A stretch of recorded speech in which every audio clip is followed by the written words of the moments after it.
Hello, welcome to Citizens for Global Solutions Minnesota. I'm Katya. Citizens for Global Solutions Minnesota is a nonprofit organization based in the state of Minnesota in the United States. Every third Thursday of every month, we host a global movies discussion about a movie based in true events or a documentary chosen to expand our horizons and educate us about important topics. The event is free and open to anyone. If you want to learn more about CGS Minnesota work, please visit our website, www.globalsolutionsmn.org, and follow us on Twitter and Facebook pages. Our Twitter is CGS_MN, and our Facebook page is Global Solutions MN. We also have a YouTube channel, which is CGS-MN. As part of our program this month, we recommended Making Waves, the Rebirth of the Golden Rule, a 25-minute documentary about the Golden Rule's history and current mission. Ladies and gentlemen, to share this extraordinary story of the Golden Rule, the historic peace sailboat, originally launched in 1958 to sail into the nuclear test zone of the Marshall Islands to protest nuclear weapons, we invited the talented journalist Helen Jaccard. Helen, the Golden Rule director, is an activist, journalist, and photographer, a member of the Disarm End Wars Committee of the Women's International League for Peace and Freedom. Helen writes about environment costs of war and militarism. With you, Helen Jaccard. Welcome, Helen. Oh, thank you. That was a wonderful introduction. I would like to, just out of curiosity, know, would you please, either electronically with your emoji or by raising your hand, please let me know if you have not yet watched Making Waves, Rebirth of the Golden Rule. 1, 2, okay. I will do a very, very brief summary of the movie just so that you can kind of catch up to the story, but I know most of you have watched it, so I won't do much of that. I'm going to share my screen.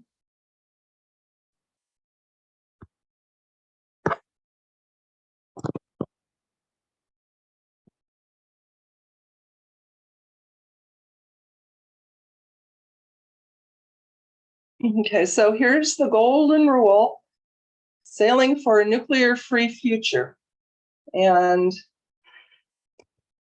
it's a project of Veterans for Peace, an organization that has over 100 chapters in the United States and 10 chapters worldwide, at least, and 3,000 members. The Golden Rule Project advances the Veterans for Peace opposition to nuclear weapons and war. In 1958, the United States had used 67 nuclear weapons in the Marshall Islands. People had decided that they wanted to get rid of those tests. They'd done everything that they could. And what happened was that a group of Quakers bought the Golden Rule and sailed out towards the Marshall Islands, 4,000 miles out into the Pacific Ocean. Those tests produced birth defects, cancer, radiation throughout the atmosphere that's still here. And the people of the Marshall Islands can't grow food or eat the fish that they catch. This is a map of where they ended up. And you can see that they ended up in Honolulu. And the second ship, called the Phoenix, took the baton in Honolulu and did go into the Marshall Islands nuclear testing zone. Out of Honolulu, after they had resupplied, they got into approximately international waters, and a Coast Guard cutter caught up with them and brought them back. and put the crew in jail for 2 months. The arrest of the crew brought about a lot of demonstrations, both in the US and worldwide, to free the crew of the Golden Rule and stop the ANH bomb testing. The reason these protests were so big was because there was a lot of publicity around this particular nonviolent direct action.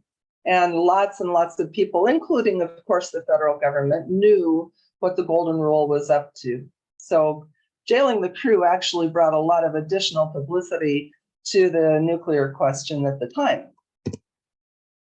The boat was sold and disappeared from public view. In 2010, she sank in a gale in far northern California. Veterans for Peace, Quakers, and boat lovers showed up and decided that she should be rebuilt. It took 5 years, and then she was relaunched in June of 2015. We sailed down the coast of California to San Diego and back, and started by giving 10 presentations. So we have sailed from Vancouver and Victoria, British Columbia, all the way down into Ensenada, Mexico. When President Trump and Chairman Kim were threatening each other with nuclear war, we decided to sail back into the Pacific.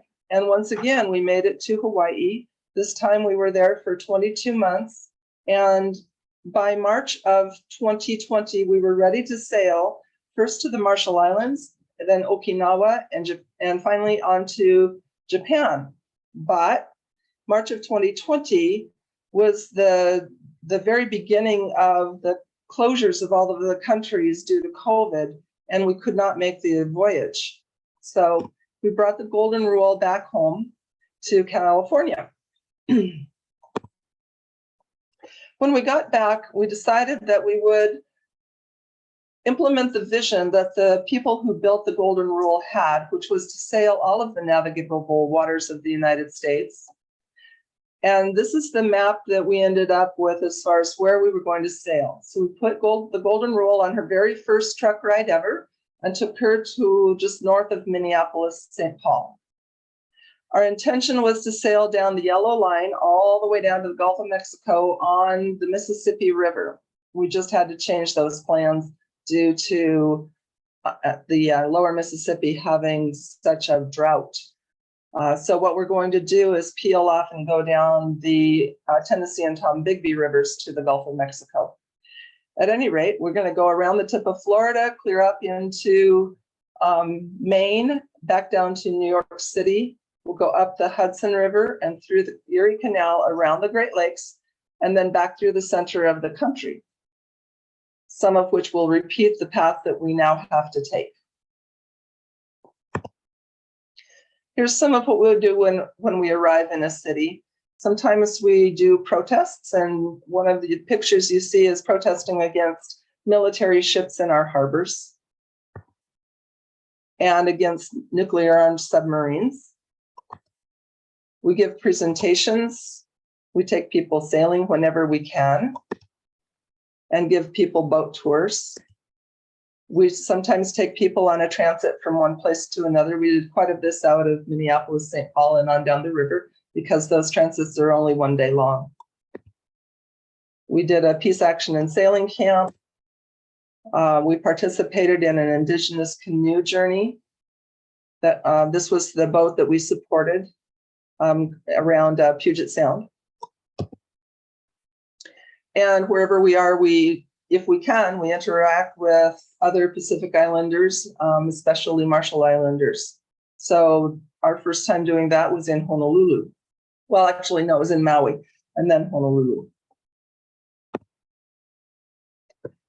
And then we do what we can to give people hope through taking action. So if you're going to stop the possibility of nuclear war, you need to know the things that you can do for that.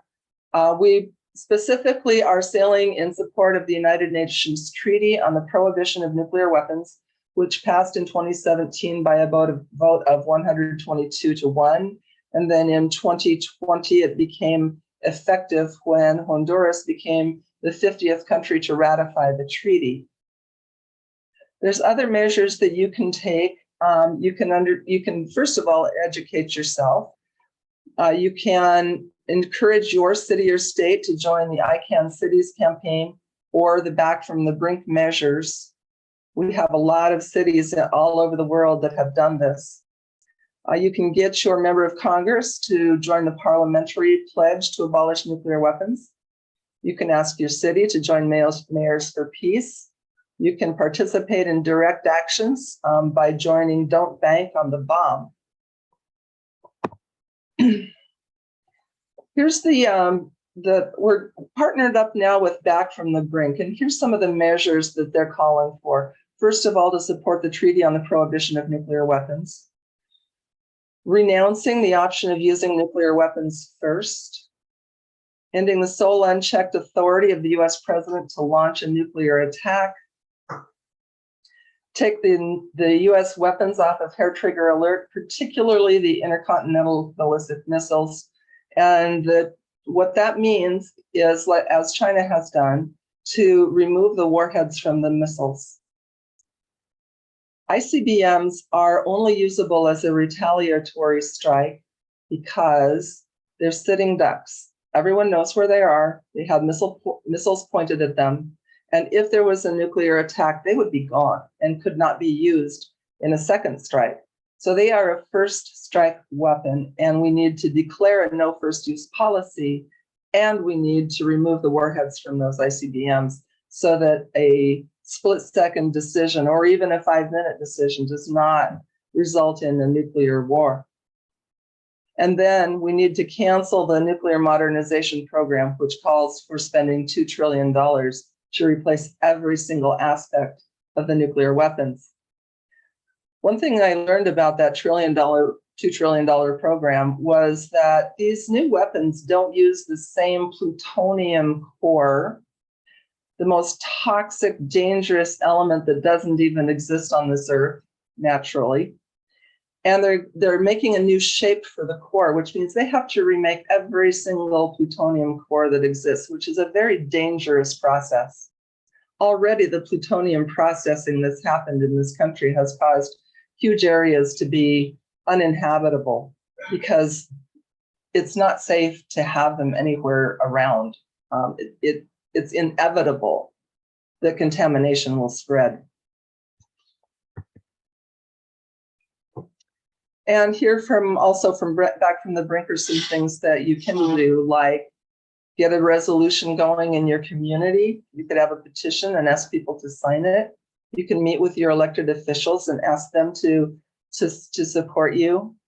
You can create a nuclear abolition group in your part of the country. Write letters to the editor, talk to your friends, your neighbors, your relatives.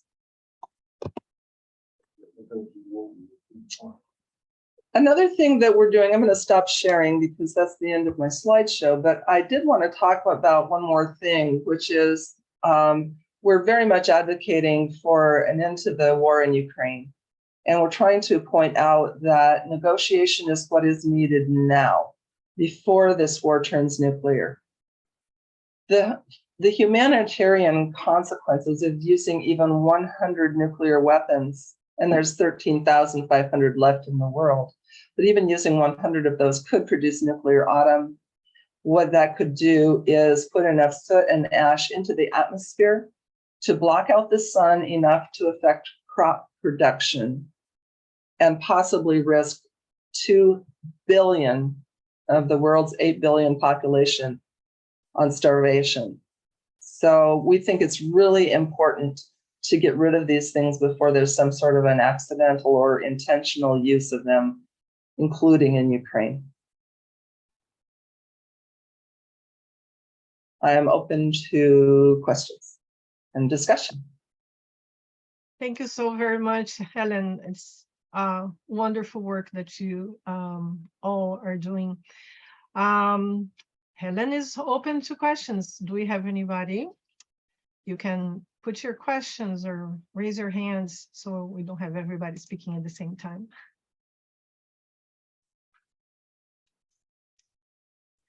Fran has a question.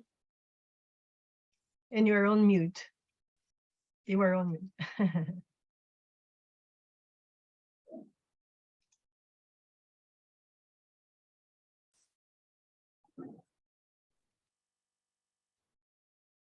You are still on mute.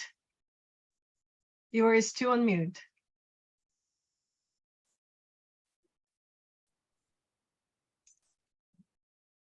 Okay, I think now you can hear me. Yes. Okay. I was struck when you said there should be some, I forget the word you used, but negotiating is, the concept with Ukraine. What are you seeing as even a potential there? I mean, that whole concept is so unlikely. You have some optimism? Yes, I do. And I have optimism. First of all, this has to happen. We cannot allow this war to escalate.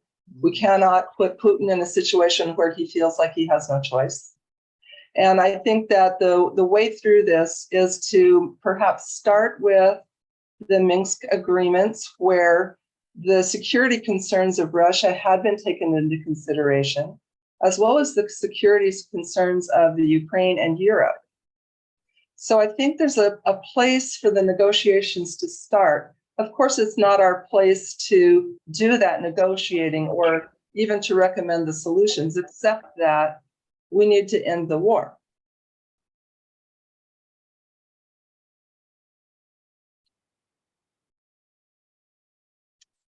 Yeah. Thanks, Fran. Do you have any others? Yeah, I wonder, Helen, this is Dick, how do you end a war like that? Do you just stop it? It's a real quandary for everyone, I believe, regardless of what side you're on, peace or war, Russia, Ukraine, United States, the EU. It wasn't started by Ukraine, wasn't started by the US, it wasn't started by the EU. And it seemed like the words are fine to become peaceful, but how to go about it?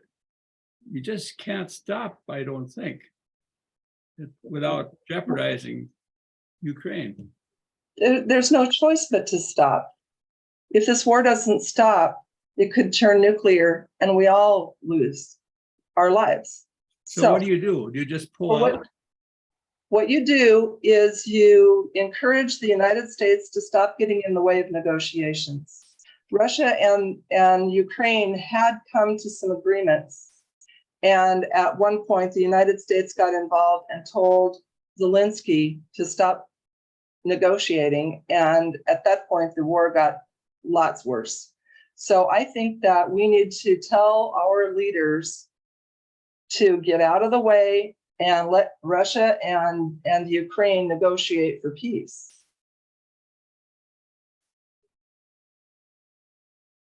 I understand. It's extremely difficult sitting here as an individual. It's extremely difficult. It is, and our population is inundated 24/7 with war propaganda. We encourage you to take a look at some ideas at this website, peaceinukraine.org, where a coalition of peace groups has come together on many good talking points and good points of view.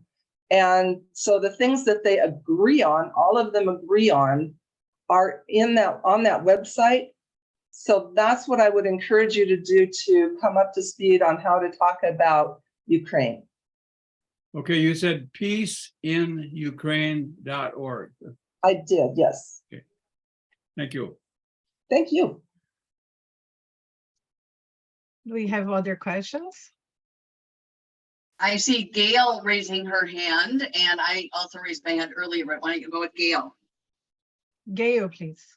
Oh, I noticed that one of the things you said was that they're enhanced. One of the actions we can do is to prevent enhanced nuclear weapons. So what's more dangerous than the weapons we've got? What's the plan? The modernization program, here's one of the aspects that's already being implemented. The B61-12 bomb has been upgraded regarding its targeting system, and it's got a dial yield on it. So if those are ever let loose, the people they're being sent towards don't know what the yield is that they're programmed to do. And so even though the intention may be a tactical nuclear weapon, a smaller one, they don't know that. So the retaliatory measures could be huge. So they're going to sell this to you as a surgical strike nuclear weapon. But that's not going to be the effect. The effect is going to be to start a nuclear war if they use them. So that's part of the issue. All of the nuclear weapons are being completely redesigned. All the delivery systems, the command and control systems, everything. It's a huge $2 trillion waste of money on something that should never be used. Wow. And just a comment, you know, Americans want to support Ukraine, but it doesn't help Ukrainians if we end up with nuclear war. You know, I agree with you. That has to be, the highest priority is not to, you know, evolve into a nuclear war. I think it requires a lot of listening. I'm not a negotiator, but I do think that we need to understand what NATO and the United States could have done to prevent the war in the first place. They didn't start it, but they could have possibly prevented it. And you should take a look and think about it. I'm aware of some of those things because I was asked to do research for the Minnesota Peace Project on it.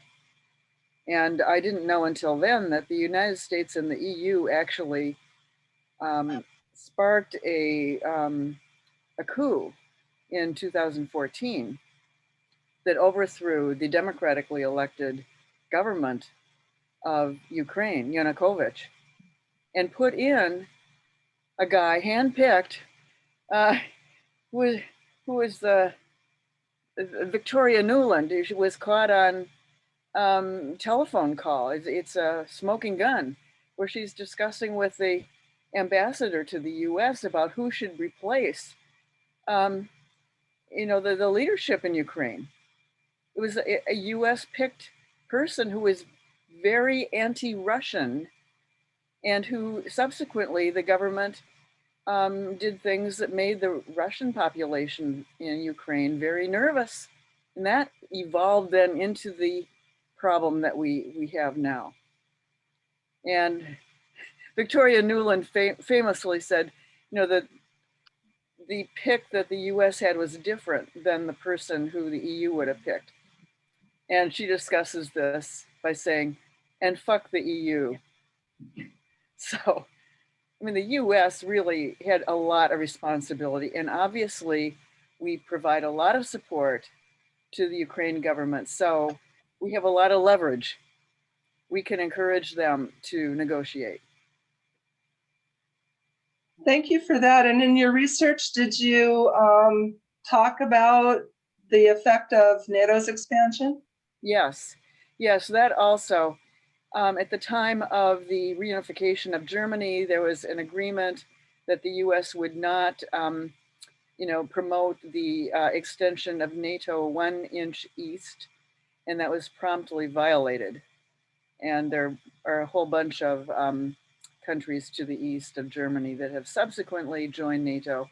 And Ukraine was kind of the last straw where Russia thought, you know, this is very dangerous for us. It's an existential threat to us. The US would not tolerate having Russian troops on its border. It didn't anyway during the Cuban Missile Crisis. It was ready to go to nuclear war over that. So the US should respect the the security concerns of Russia. Do you think it would help people to understand if they thought about Canada or Mexico joining the Warsaw Pact? Right, yeah, I mean, the US wouldn't tolerate it. I'm sure it wouldn't. So when we think of this in terms of US exceptionalism, maybe that will help people understand not that we started the war, not that NATO did, but things that maybe could have been done and maybe before and maybe could be done in the future to help end the war? I think the US could do a lot to end the war right now by, you know, helping Ukraine. I mean, Zelensky was elected as a peace candidate. Ukrainians as a whole didn't want attacks on Russia.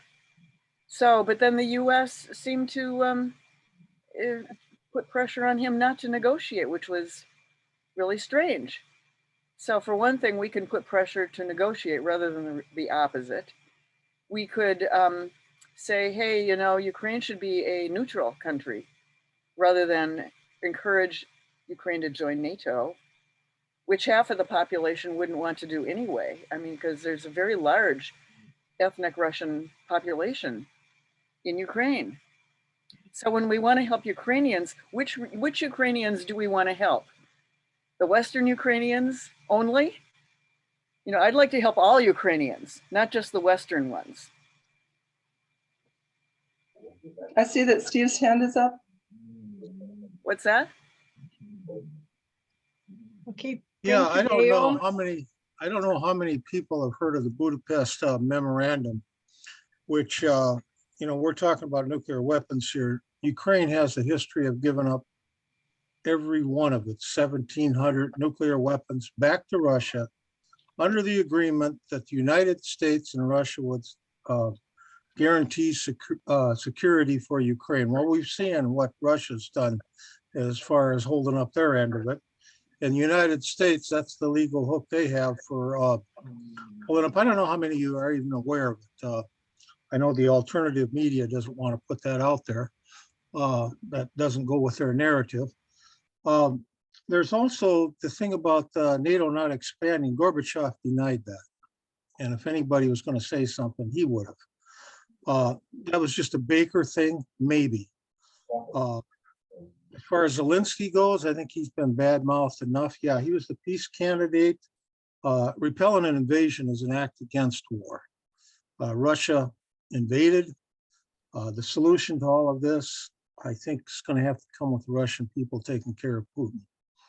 And I think that we need to tighten sanctions and to say no to nuclear blackmail, unless people want to say war is the answer. And that's what Russia's doing right now. If we let them have anything, they don't recognize, Putin does not recognize Ukraine as a country. How do you negotiate with that? Maybe we could move back to the Golden Rule Project, or Larry has a question. Larry. Yeah, Helen, is there anything on the Peace in Ukraine site or someplace that documents who's making the money, the weapons that we're sending to Ukraine? You know, I've for a long time kind of advocated this thing that people think is, you know, what's the point? But I've always find myself saying, if there's a need for a war, the people that make the weapons should show the same sacrifice as they asked of us when we were drafted or enlisted, you know, make what's needed, pay the workers, no profit for the shareholders, etc. And I, you know, I mean, that's a thing that you're not supposed to talk about, is all the money going into weapons wherever it is. And I think the profit motive drives too much war, this one included. So there's an article on peaceinukraine.org about the profit situation, and as with all wars, who wins? the weapons manufacturers do.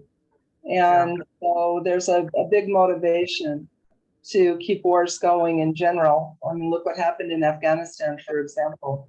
That war So you said there is something about this on that site? Yeah. Okay. Thank you, Larry. Do we have other questions?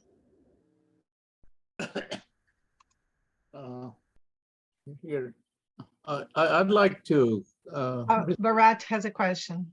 Go ahead. Well, I don't have a question, but I just, I've attended a number of foreign policy briefings and so on, and I'm aware of the history of this Ukraine and the agreement that the West had with Russia and so on.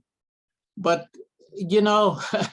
I understand past has consequences, but that doesn't at all explain the kind of brutality with which Putin is acted. I mean, it's insane what he's been doing in this time. And it's no use kind of not, zeroing right onto him and their actions. And then instead, then trying to pressure Ukraine to do something. I mean, Ukraine has just been helpless. And so I kind of think that we do need to rethink and not constantly have the past to justify what's going on when things go so berserk as they have right now in Russia. So nobody is trying to. Russians themselves, there's so many Russians. I know some Russians, they're saying it's insane. We don't want to support this, but we are helpless. I mean, we have a state which just totally controls us, and we've been put in a gulag, right now. So many Russians have been arrested. And I remind you that hundreds of thousands of Russians have left Russia. I mean, they're bright young people, they're industrious, they think they're part of the world. And the way Russia is acting is like we are in 18th century. And this is, to me, that's really scary. And that's all I want to say. Thank you. So the Peace in Ukraine Coalition is not trying to excuse what Russia did, right? So that's not really part of the argument. But I would remind you of the brutality of all war.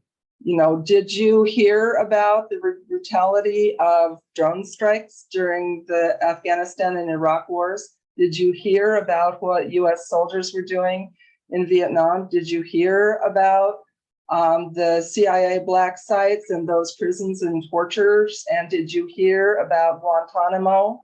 So war itself is a crime. Elaine has a question.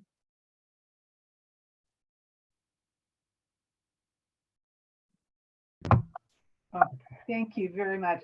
Helen, hello. I met you in Red Wing, and it was, your talk was very inspiring. And I asked you a question. I said, some of our grandchildren know a lot about this, but they're in some ways kind of hopeless. And you said something like they were too young to see things succeed, like the ending of the war in Vietnam. And you mentioned several other things.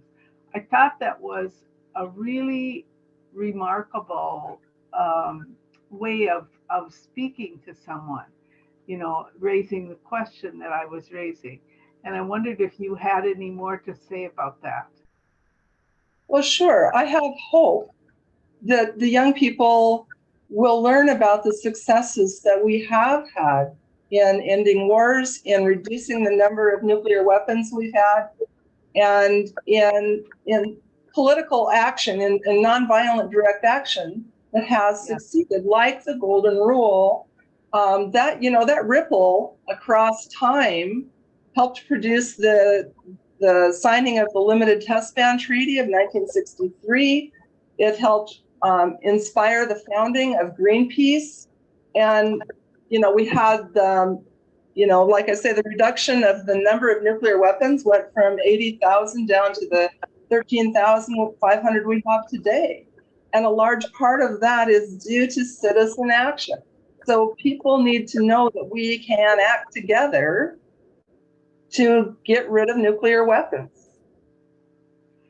There were several days in the war when one country after another in Europe was weighing in as supporting Ukraine. And I just was thinking what we should all be doing is working on climate change, because it just, even this just passage in Florida a couple of weeks ago is just what's going to be happening is already happening around the world. And it just seemed like, I know this is counterintuitive, but it seemed like an important thing to do, to go to say we do support Ukraine. And that's why, like right now, they've got all these problems with heat and electricity and so forth. Has anyone talked at all about that with you, with the Golden Rule people? Well, I'd like to go back to your comment about climate change. You know, there's two existential threats in this world right now, climate change and the threat of nuclear war. So I think that there's a lot of people working on the climate change issue, and the Golden Rule Project actually ended up in a climate change situation ourselves by not being able to go down the Mississippi River. We have had a terrible time just trying to get as far as we have. And as soon as we can get ourselves up the Ohio River and into the other waterway, we will.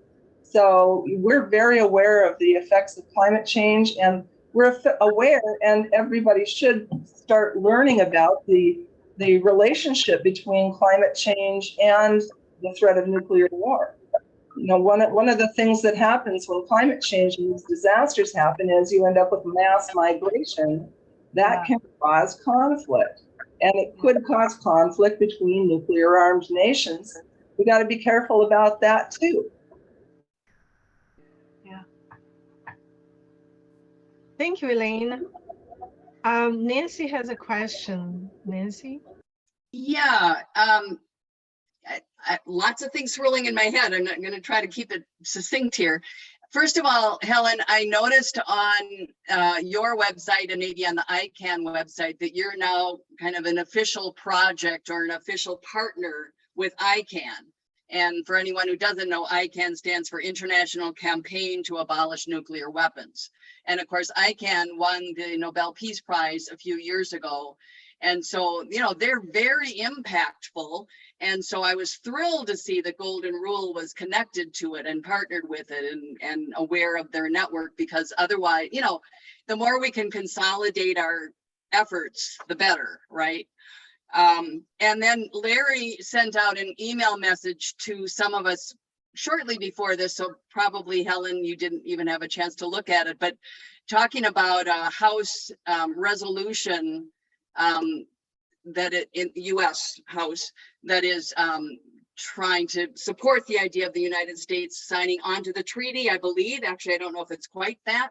I want to point out, and I did put this in the chat earlier, on the ICANN page, you can see the list of elected officials. There are a number of Minnesota state representatives and also U.S. House representatives from Minnesota, including Betty McCullen and Ilhan Omar, who have pledged to support the United States signing on to the treaty.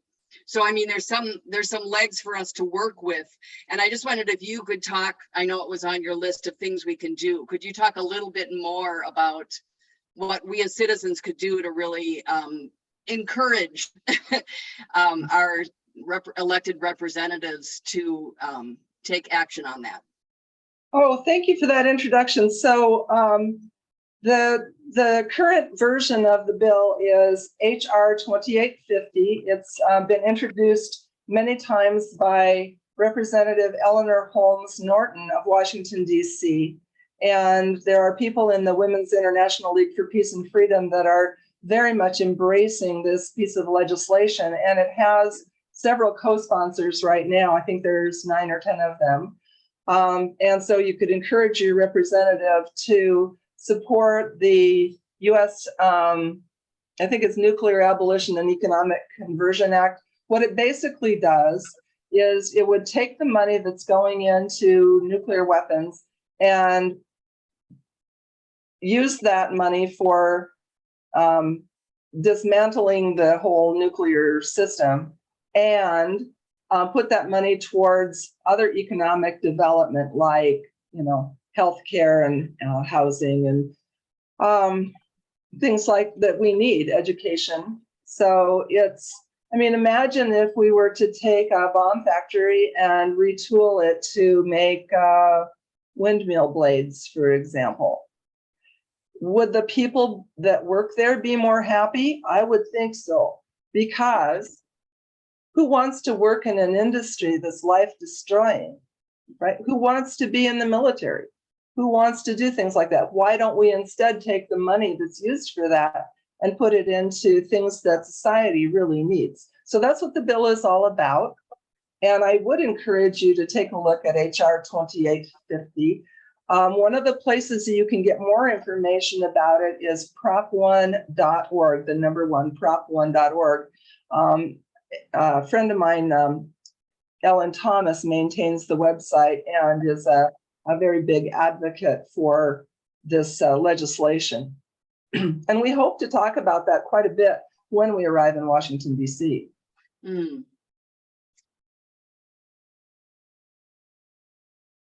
And Larry, I think the bill you told us about had a different number. Is it the same idea, or could you just talk to that for a minute? Well, I don't know. I just got that that was from a scan that went out through Vets for Peace. I just looked it up here because I thought it was a different, it looks similar, except I don't see, I mean, I didn't have a lot of, I just read it quickly and decided to send it to CGS. It doesn't seem to have a lot of the talk that Helen just did about reallocating the money. It's just, you know, signing on to the verifiable agreement among nuclear armed states to eliminate nuclear arsenals, renouncing the option of using nuclear weapons first, ending the sole unchecked authority of any US president to launch an attack, canceling the plan to replace the entire US nuclear arsenal. I mean, maybe it's the same bill in an older article with a number that's been changed, but I'm not on top of that. I believe you sent a link to Dr. Bob Dodge's article on the article, the Cuban Missile Crisis. Common Dreams. Yeah. You know, and that came, Mike McDonald, who's vice president of the local chapter, sent it out to whatever wider list we have. And I included you on the send to CGS because I didn't see you on the send that he had. Larry, what you were just reading, I was just reading a paragraph below it. It said HR 1185. I don't know if that's or not. Yeah, I mean, I don't know if that's a different bill with similar things or if the number has changed, you know, since this article was written.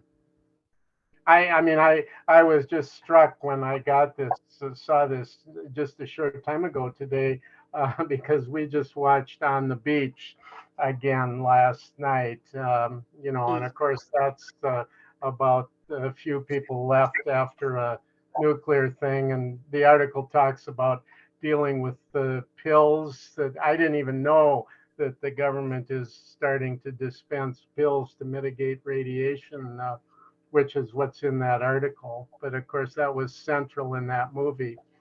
Plus Fred Astaire as a soldier, not a dancer, talking about how this war started with some I think he used the word idiots who believed that you had to have these things to keep the world safe, but we can't ever use them because they're too dangerous. And somebody, slipped and started the war that they were some of the few survivors in. I mean, and it was made in 1959, that movie. Yeah, the bill number doesn't match anything that comes up. So I don't know what it is, what that one was. I know that the current one is 2850. Helen, perhaps you could give us a quick update, because of course there was some information in the documentary, and I wanted to hear from you if you have an estimate of how many presentations you have done so far. I know your last count was 200, so I wanted to see if there is an update on that.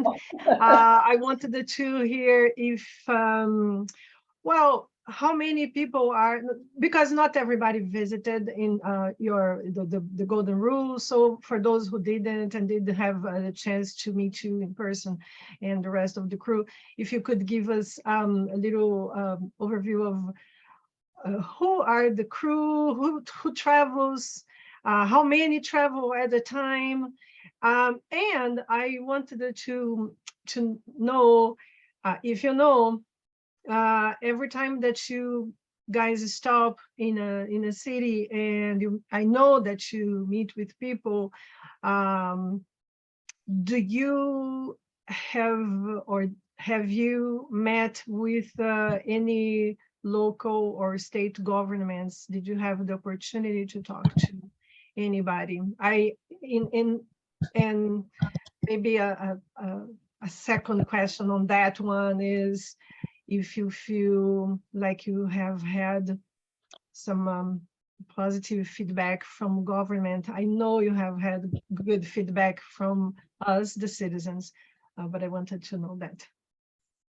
Well, we have visited 19 cities and towns, and we've given 40 presentations just along the Great Loop.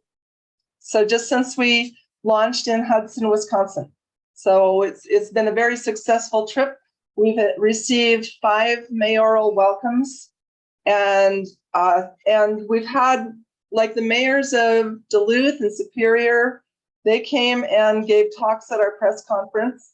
In fact, all the mayors that have given our proclamations of welcome have given us, letters of. The press is there, and they speak eloquently about the need to eliminate nuclear weapons.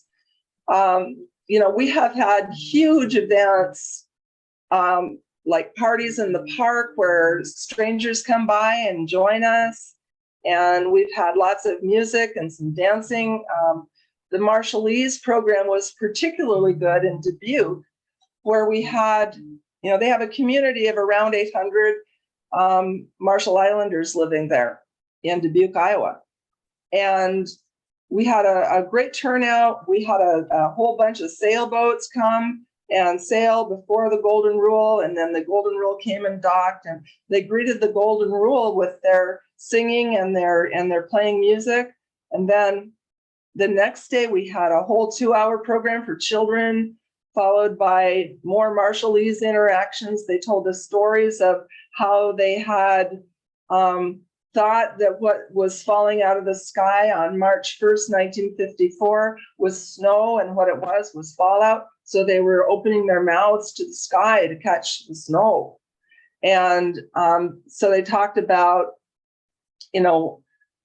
how those exposures to radiation is still affecting them today. They didn't even talk about Project 4.1, where they were fed radioactive materials, or it was injected into them in 1958 and 9. So there's a lot that we did in that presentation. What we do, we travel with a crew of 4 usually. Along the Mississippi River, we've been able to travel with some extra people because all of our trips down the Mississippi have been only 1 day long, and we're not out on the Mississippi River at night. So it's easy for someone to hop on at one stop, go to the next stop, and have somebody take them back to their home. So that's pretty fun. She sleeps 4 people. She's only 34 feet long. And like I say, it's a rotating crew, so lots of people have had a chance. We have a very stable captain and first mate situation right now. Captain Kiko Johnston Kitazawa helped us sail from Kauai back to Honolulu, and he helped us sail all around the island of Oahu.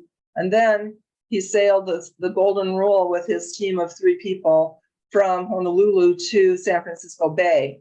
And he's very experienced with the Golden Rule itself, in addition to being a 4th generation Hawaiian sailing canoe builder and native Hawaiian. He has been giving talks, and his talks are very popular. So we have other speakers as well. My husband, Jerry Condon, sometimes gives talks about the Golden Rule. So we're working on training additional people, and like to have new crew members join us at times, because we want to have the old and the new together. So did that kind of answer that? Yes, thank you. Would we have other questions?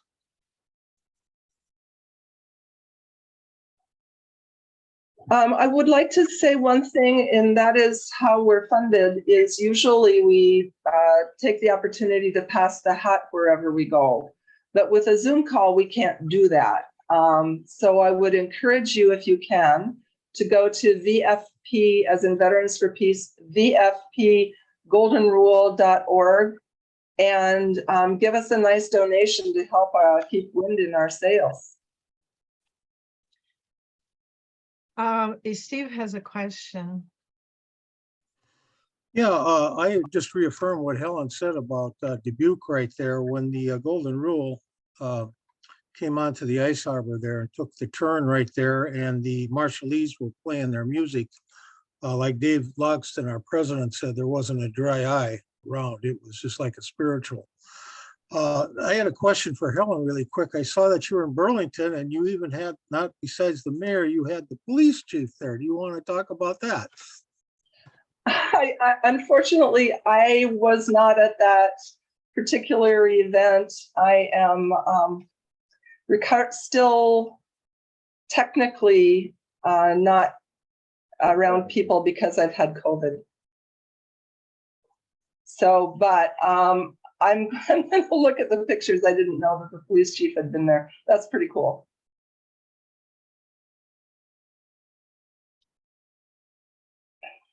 Any other questions? I don't know if you remember, Helen, but I met you when you were here in St. Paul, Minnesota. And towards the end of the evening, I came rather late. And I made a suggestion, and I mean it, and that was really this nuclear issue is not just issue between US and Russia, being the largest nuclear weapons, but it's also an issue for India and Pakistan. It's an issue for, and so the one way to bring all of the different nuclear nations to kind of rethink this whole policy and move towards disarmament, one has to develop a lot of trust amongst them. It's a matter of mistrust. No one. Well, if I give up, what if the other one doesn't? That kind of a.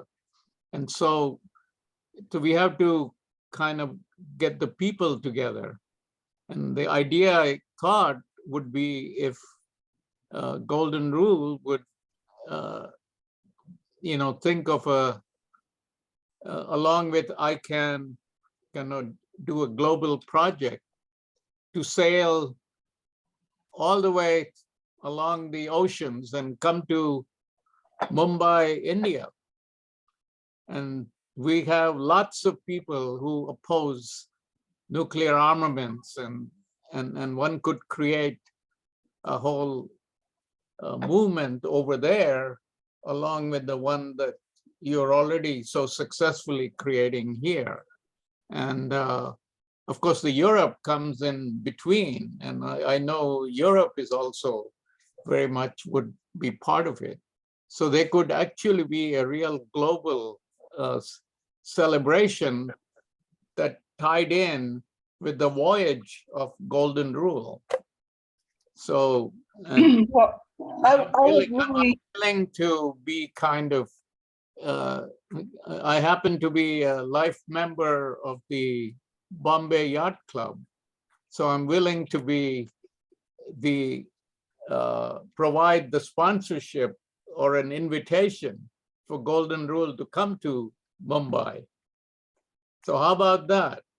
Well, I'll tell you how about that.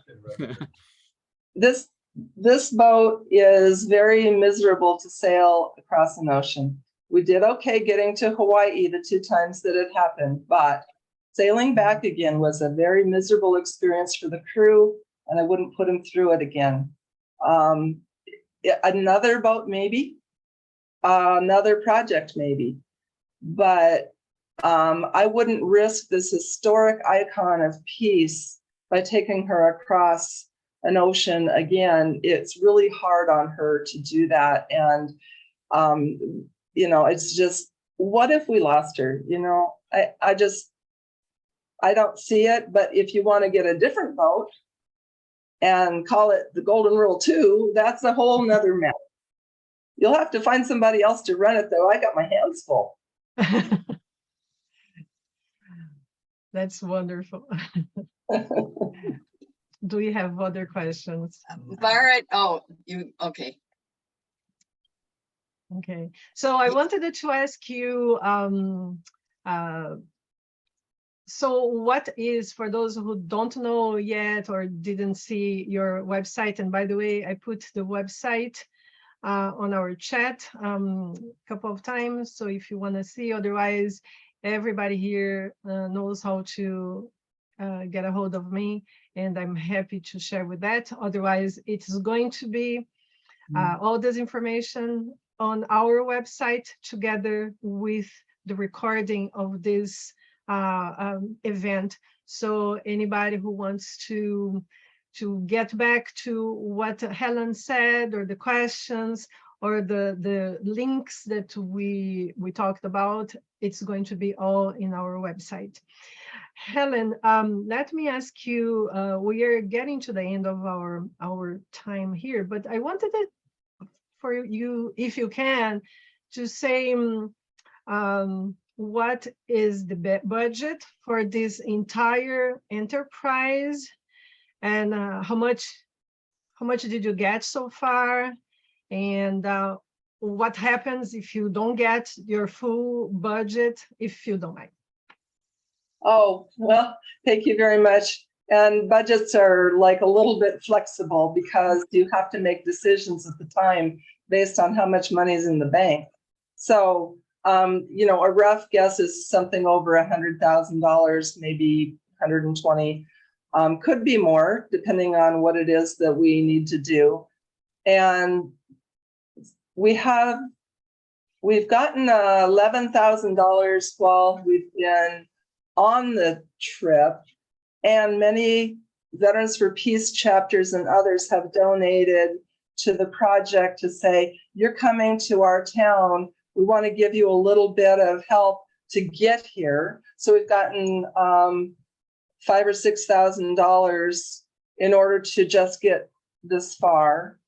It's expensive to ship a boat across the country. That was about $14,000 by the time we took her apart and put her back together again. So that's just that part.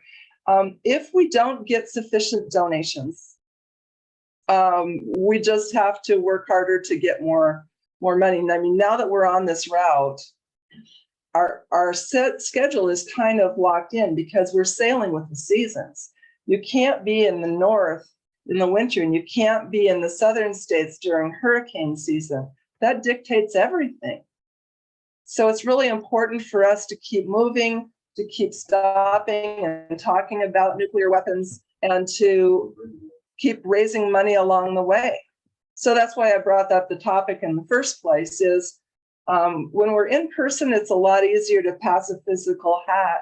And even those $20 bills help, they add up. But on a Zoom call, it's really hard to do that. So like I say, if you go to vfpgoldenrule.org, you can help us out that way. And if you want to talk with me about, if you know any possible people who could be a major donor and might like to meet with me one-on-one, just let me know. I would be happy to talk with people about the project and our hopes for how it could be even better.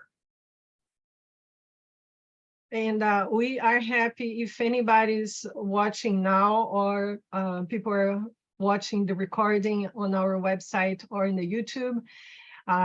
If they, you and I will speak later in manners that I can help to facilitate people reaching out to you.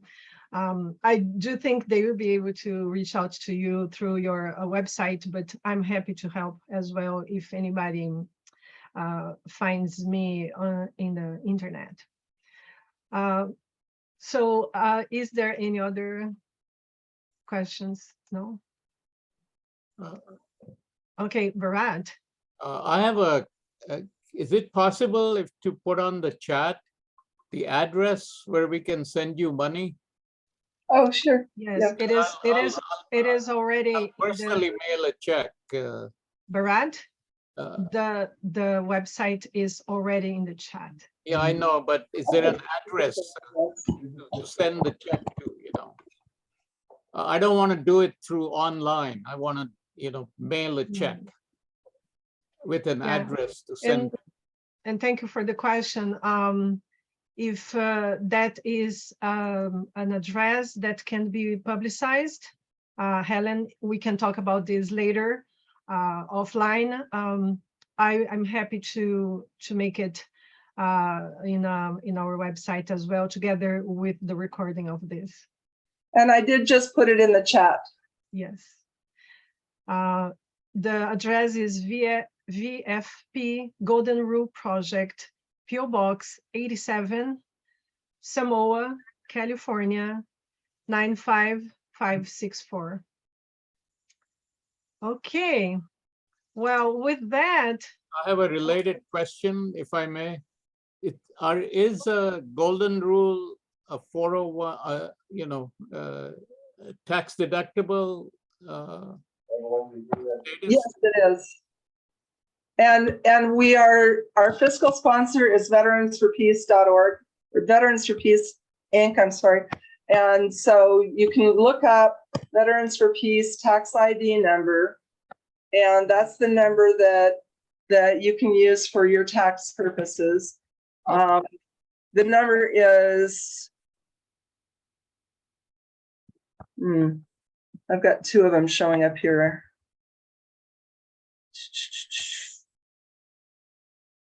0-1-141, I'm sorry, 0-1-0-4-1-5-9-6-1.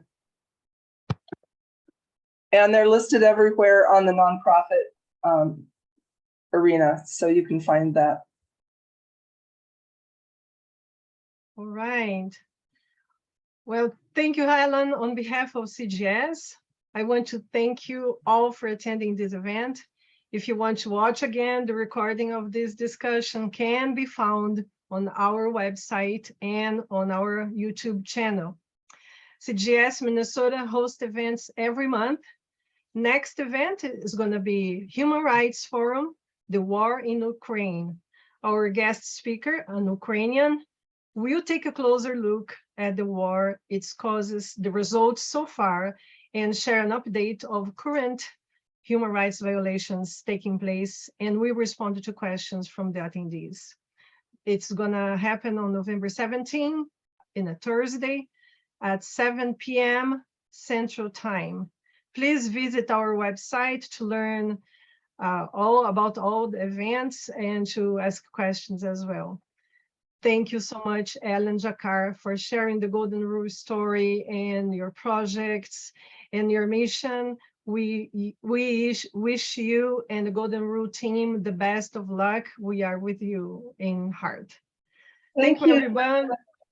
Thank you, everybody, for coming. And all of you at CGS, I really appreciate your attendance and your attention today.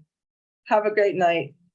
Thank you. Thank you, everybody. I hope to see you all again very soon. Bye.